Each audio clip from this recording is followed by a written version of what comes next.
சட்டமன்ற உறுப்பினர் என்கிற அந்தஸ்தை நீங்கள் கொடுத்தீர்கள். அந்த நிதியை உங்களுக்காக கொடுக்கப்பட்டு இது இங்கே அமைக்கப்பட்டிருக்கிறது. இந்த ஒளி அமைப்பை தம்பி குன்னத்தூர் தட்சிணாமூர்த்தி என்கிற செல்வம் அவர்கள் அமைத்து கொடுத்திருக்கிறார்கள்.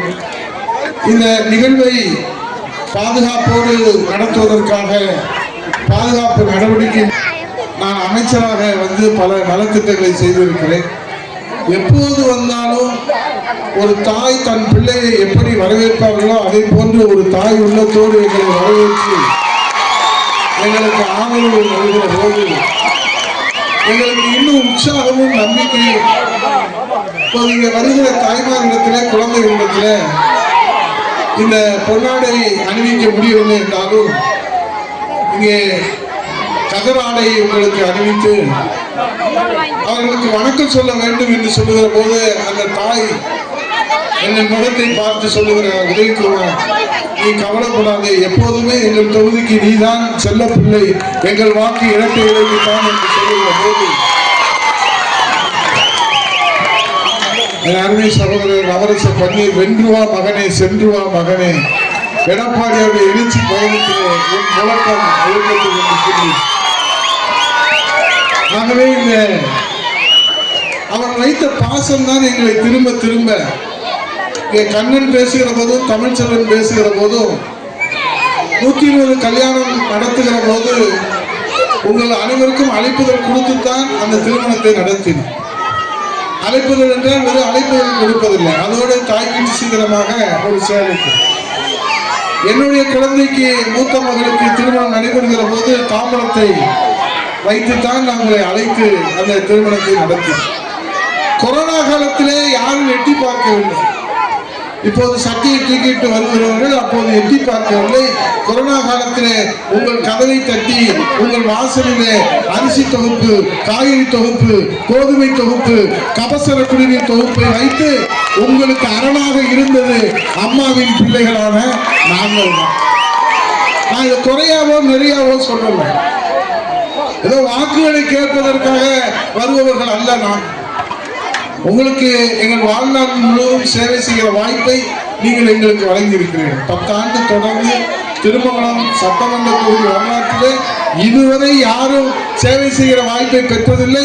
இந்த சாமானிய தொண்டன் உதயகுமாருக்கு தாய் உள்ளத்தோடு நீங்கள் வழங்கி இருக்கிறீர்கள். அதை உணர்ந்துதான் இன்றைக்கு அந்த சேவை செய்திருக்கிறீர்கள்.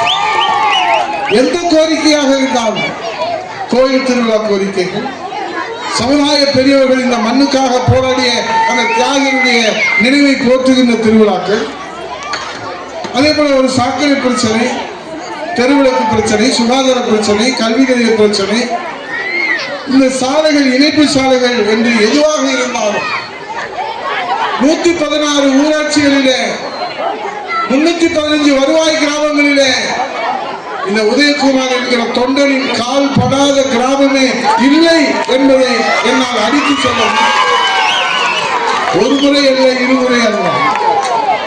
சந்தர்ப்பங்களும் சூழ்நிலைகளும் காலமும் கை கொடுக்கிற போதெல்லாம் உங்களை சந்தித்துக் கொண்டே இருக்கிறேன். உங்கள் கோரிக்கையை கேட்கிறோம்.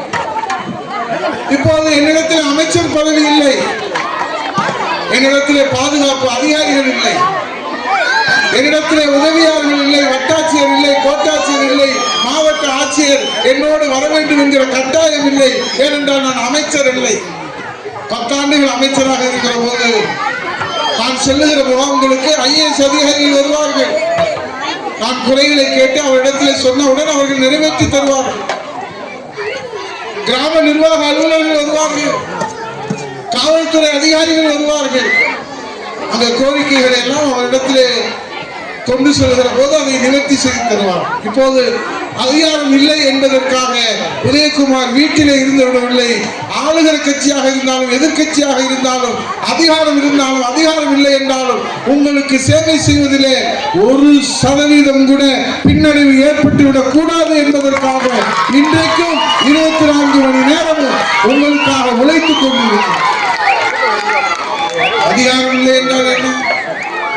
நேற்று 5 கோரிக்கைகள் வைத்தார்கள். தேய்குளத்திலே, உராயூரிலே, நம்முடைய மாநகர் பகுதியிலே சாக்கடை பிரச்சனை, நாம் குலதெய்வமாக வழிபடுகிற அந்த நம்முடைய தேசிய தலைவர்கள் அங்கே கோழி கழிவினாலே ஏற்படுகிற அந்த சுற்றுச்சூழல் அத்தனையும் நம்முடைய சட்ட பாதுகாவலர்கள் தம்மை குறைபாடு வழக்கறிஞர் அவர்கள் நேரடியாக நான் தொலைபேசியிலே மாவட்ட ஆட்சித்தலைவர் நைஸ் ஜென்டில்மேன் நம்முடைய collector nice gentleman the superintendent of police of Madurai the collector of Madurai is a kind-hearted and mankind-hearted personality. Because I was the minister, I know that the ability. அவங்களுடைய திறமையை நான் அமைச்சராக இருக்கிற போது முழுமையாக அறிவேன். ஆகவே நான் சொல்லுகிற அந்த கிரீவன்சஸ் அது என்னுடைய தனிப்பட்ட கிரீவன்சஸ் அல்ல, இந்த மக்களுடைய குறைகளைத்தான் அந்த கிரீவன்ஸை தான் நம்ம இடத்திலே சொல்லுவோம்.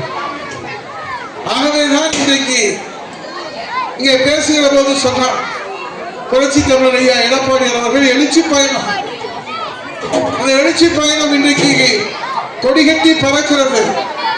தலைநகர் இன்றைக்கு சென்னை தாண்டி டெல்லி தாண்டி உலக அளவிலே புரட்சி தமிழுடைய எழுச்சி பயணத்துடைய செய்தி சென்று கொண்டிருக்கிற காரணத்தினால் முத்துவேல் கருணாநிதி ஸ்டாலின் அவர்கள் கொலை நடுங்கி போயிருக்கிறார்.